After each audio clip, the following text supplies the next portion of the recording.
Umunsi wa 39. Ringaniza intego z'ubuzima bwawe. Mubeho ubuzima bwanyu nk'abantu bashyira mu gaciro, mwe kubaho nk'abatazi agaciro k'ubuzima, ahubwo mubeho nk'abazi icyo ubuzima ari cyo. Abefeso igice cya 5 umurongo wa 15.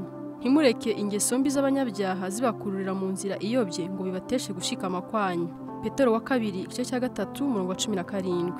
Hahirwa abafite ubuzima buringanije intego zose, nibo bazarama kuruta abandi bose. Kimwe mu mikino mpuzamahanga bakora mu gihe cy'iki habamo uwo bita pentathlon. Ugizwe n'imikino 5: kurashisha imbunda y'amasotera, kurwanisha inkota, gusiganwa ku ifarasi, kwiruka no koga. Intego y'umukinnyi wuzuye wa pentathlon ni ugutsinda muri iyi mikino uko ari 5, si muri umwe cyangwa 2 gusa. Ubuzima bwawe nabwo ni nk'umukino wa pentathlon w'intego 5 kandi zose ugomba kuziringaniza. Izo ntego abakristo mu itorero rya mbere bazishyize mu bikorwa nk'uko tubibona mu gitabo cy'ibyakozwe n'intumwa mu gice cya 2. Paulo azisobanura neza mu rwandiko yandikiye Abefeso mu gice cya 4, kandi Yesu yazerekanye mu buzima bwe nk'uko byanditswe muri Yohana igice cya 17, ariko zashyizwe mu magambo make mu itegeko riruta ayandi no mu nshingano iruta izindi Yesu yasigiye abamwizeye. Ayo mahame abiri atanga incamake y'ibyanditswe muri iki gitabo, intego 5 z'Imana ku buzima bwawe. Iya mbere, ukundisha Imana umutima wawe wose. Waremewe gushimisha Imana. Intego y'ubuzima bwawe ni ugukunda Imana mu buryo bwo kuyiramya. Intego ya kabiri, ukunde mugenzi wawe nkawe ubwawe. Waremewe gukorera abandi, niyo mpamvu intego y'ubuzima bwawe ari ugukunda abandi ukabigaragariza mu mirimo y'urukundo. Intego ya gatatu, mugende muhindura abantu abigishwa. Waremewe gukwiza ubutumwa bwiza, niyo mpamvu indi ntego y'ubuzima bwawe ari ukujyana ubutumwa bw'Imana ukoresheje ivugabutumwa. Intego ya kane, mubabatize. Waremewe kuba urugingo rw'umuryango w'Imana, niyo mpamvu indi ntego y'ubuzima bwawe ari ukwifatanya n'itorero ry'Imana mugirana ubusabane. Intego ya gatanu, mubigishe kwitondera ibyo nababwiye byose. Waremewe guhinduka ugasa na Kristo, niyo mpamvu indi ntego y'ubuzima bwawe ari ugukura kubw'inyigisho zikurera nk'umwigishwa. Niwitangira kumvira itegeko risumba ayandi, ugasohoza inshingano iri tuzindi, uzahinduka umukristo ukomeye. Kuringaniza izi ntego 5 ntabwo byoroshye. Twese dukunda guha umwanya n'agaciro kanini intego twumva zaradutwaye umutima, izindi tukazirengagiza. N'amatorero nayo nuko abigenza. Ariko ushobora kuringaniza izo ntego zose mu buzima bwawe, kandi ntuteshuke uramutse ushatse itsinda rito mufatanya kwibukiranya, ugenzura kenshi aho ugeze mu migendere yawe, wandika aho ugeze muri agenda yawe, kandi ukajya ubwira abandi ibyo wize mu buzima. Iyo ni imirimo 4 y'ingenzi ku muntu ushaka kugira ubuzima bufite intego. Niba wumva ufite ku mutima gutatsuka ku ntego zawe, uzakenera kwimenyereza ibyo bintu 4. Icya mbere, biganireho n'inshuti mufatanya mu by'ubugingo cyangwa itsinda rito. Uburyo bwiza bwo gufata amahame wabonye muri iki gitabo ni ukuyaganiraho n'abandi mu itsinda rito. Bibiliya iravuga ngo uko icyuma gityazwa ku kindi cyuma niko umuntu yigishwa na mugenzi we. Twiga neza iyo turi mu bandi. Kuganira n'abandi bityaza ibitekerezo byacu kandi bigakomeza imizi y'ibyo twemera. Reka ngutere umwete cyane ngo ushake abantu b'inshuti maze mukore itsinda ryo gusoma rigamije ubuzima bufite intego, maze mujye mufatanya gusubira mu bice by'iki gitabo rimwe mu cyumweru.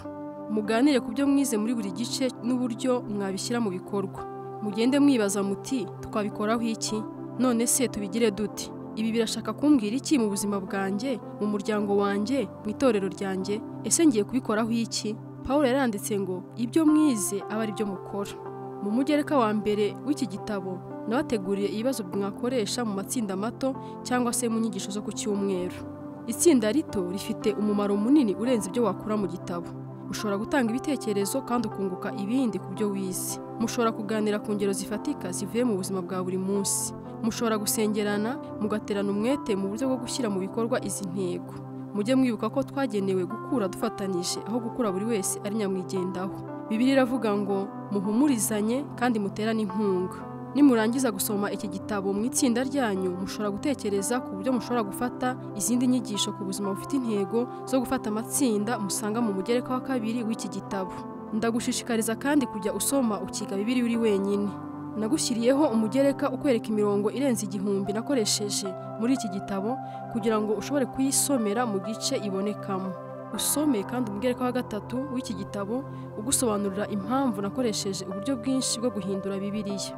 Kugira ngo buri gice gishobore kuba kigufi ku buryo umuntu yagisoma umunsi umwe, ntabwo nashoboye gusobanura mu magambo arambuye aho buri murongo wavuye. ariko ubundi Bibiliya yagenewe kwiga ushingiye ku mirongo, ku bice ndetse no ku gitabo cyuzuye. Igitabo nanditse cyitwa Personal Bible Study Methods cyabigufashamo niba uzi Icyongereza. Icya kabiri, ugenzure kenshi aho ugeze mu by'ubugingo. Uburyo bwiza bwo kuringaniza ziriya ntego 5 mu buzima bwawe ni ukwisuzuma kenshi. Imana iha agaciro kanini akamenyero no kwisuzuma.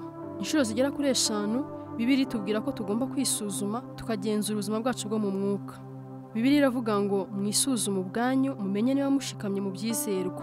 Mwe kugenda gusa mu gihe abandi bagiye mwibwira ko byose bimeze neza. Mujye mwisuzuma kenshi, mwisuzume. Kandi nimubona mutsindwa murebe icyo mwabikoraho. Kugira ngo ugire ubuzima bwiza mu buryo bw'umubiri ukenera kwisuzumisha ku muganga akareba bimwe mu bintu by'ingenzi nk'umuvuduko w'amaraso, ibipimo by'ubushyuhe, uburemere n'ibindi. No mu bugingo bwawe nabyo nuko ukwiriye kugenzura ibintu 5 by'ingenzi ari byo kuramya, ubusabane, gukura mu mico, imirimo no kuvuga ubutumwa. Yeremiya yatanze inama igira iti dutekereze inzira zacu tuzigenzure tubone gushyira ubuzima bwacu ku murongo unogeye Imana. Mu itorero ryacu rya Saddleback twashyizeho igipimo cyoroshye cy'umuntu akoresha yigenzura, kandi iyo mfashanyigisho yagiriye abantu ibihumbi akamaro ibafasha gushikama mu ntego zo kunezeza Imana. Niba wifuza kubona ako gatabo kakwereka uburyo bwo kugenzura aho ugeze mu buzima bufite intego, unyoherereze email kuri adresse usanga mu mugereka wa 2 w'iki gitabo. Uzatangazwa no kubona ukuntu ako gakoresho gato kazagufasha kuringaniza ubuzima bwawe ugakura kandi ukagira ubugingo bwiza. Paulo yaravuze ngo nkuko mwabyiyemeje mufite ubwuzu aba ariko mubishyira mu bikorwa. Icya gatatu, wandike muri agenda yawe uko ugenda utera imbere. Uburyo bwiza bwo gushimangira ukujya mbere kwawe mu gusohoza intego z'Imana ku buzima bwawe ni ukugira agenda y'ubuzima bwawe bwo mu mwuka. Ntabwo ari ikaye wandikamo ibyo wanyuzemo byose, ahubwo ni ahantu wandika amasomo y'ubuzima udashaka kuzibagirwa. Bibiliya iravuga ngo ni ngombwa ko twita cyane ku byo twumvise kugira ngo tudatembanwa tukabivamo. Iteka twibuka ibyo twanditse. Kwandika bituma usobanukirwa neza iby'Imana irimo gukora mu buzima bwawe. Dawson Trotman yajyaga avuga ngo ibitekerezo biravanguka bigasobanuka iyo utangiye kubyandika. Bibiliya iduha ingero nyinshi aho Imana yagiye ibwira abantu bayo ngo bandike ibyo bize. Hari aho igira iti nk'uko Imana yari yabimutegetse, Mose yandika iby'urugendo rwabo. Ese ntabwo unezezwa nuko Mose yumviye Imana akandika urugendo rw'Abisirayeli? Iyo aba yarabaye umunebwe ntabwo tuba dufite amasomo akomeye dusanga mu gitabo cyo Kuva. Nubwo urugendo rw'ubuzima bwawe rutazasomwa na benshi nk'urwa Mose, narwo rufite akamaro. Uburyo bumwe bwo guhindura Bibiliya mu Cyongereza cy'ubu bwanditswe ngo Mose yandika buri ndaro y'urugendo rwabo. Ubuzima bwawe ni urugendo, kandi buri rugendo rwagombye kugira aho rwandikwa. Ndizera ko uzandika intera z'urugendo rwawe rw'ubuzima bufite intego. Ntuzandike gusa ibintu byiza byakunejeje.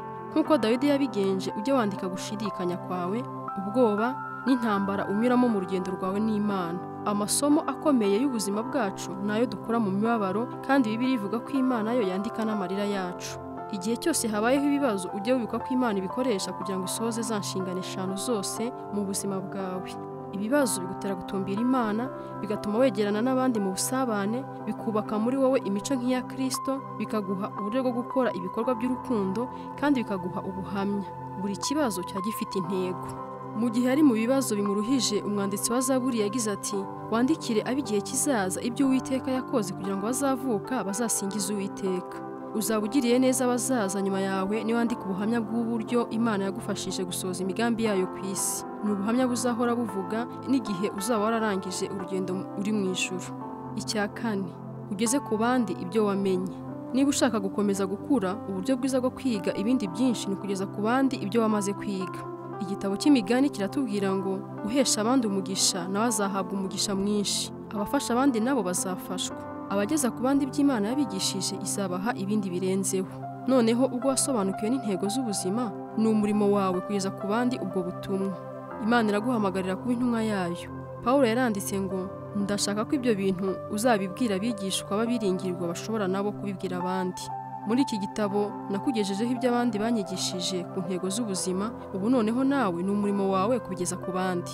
Uzi abantu amagana n'amagana batazi intego z'ubuzima bwabo. Uzasangire aya mahame n'abana bawe, n'inshuti zawe, abaturanyi n'abo mukorana. Nuha iki gitabo umuntu w'inshuti yawe, uzongera amagambo yawe kuri ruriya rupapuro rwa mbere rw'ubwitange. uko ugenda wunguka byinshi uzi niko Imana ibigutegerejeho gukoresha ubwo bwenge ngo ufashe abandi. Yakobo yaravuze ngo uzi icyiza cyagombye gukorwa ariko ntagikore aba akoze icyaha.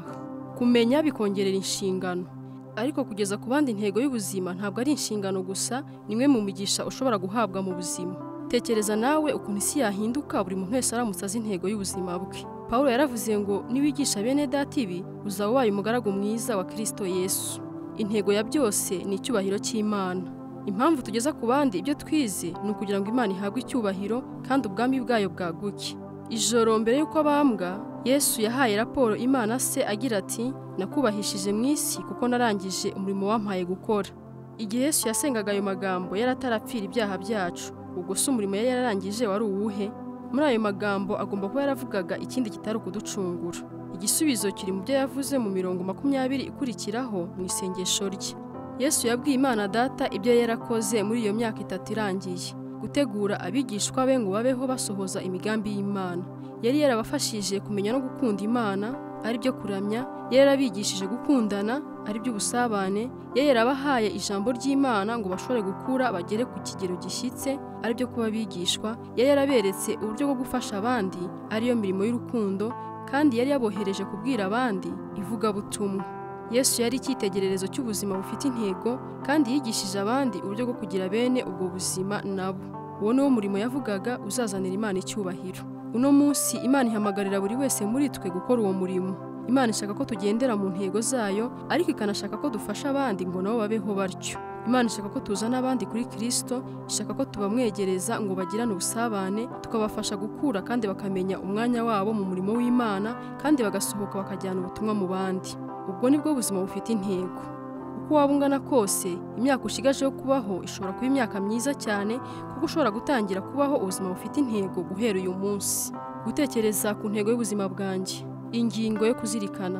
Hahirwa abaringaniza intego zose z'ubuzima bwabo. Umurongo wo gufata mu mutwe. Mubeho ubuzima bwanyu nk'abantu bashyira mu gaciro, mwe kubaho nk'abatazi agaciro k'ubuzima, ahubwo mubeho nk'abazi icyo ubuzima ari cyo. Abefeso igice cya 5 umurongo wa 15. Ikibazo cyo gutekerezaho. Muri iriya mirimo 4 twabonye, ni iyihe ngiye gutangira gukora kugira ngo ngume muri gahunda kandi ngo ndinganize ziriya ntego 5 z'Imana ku buzima bwanjye?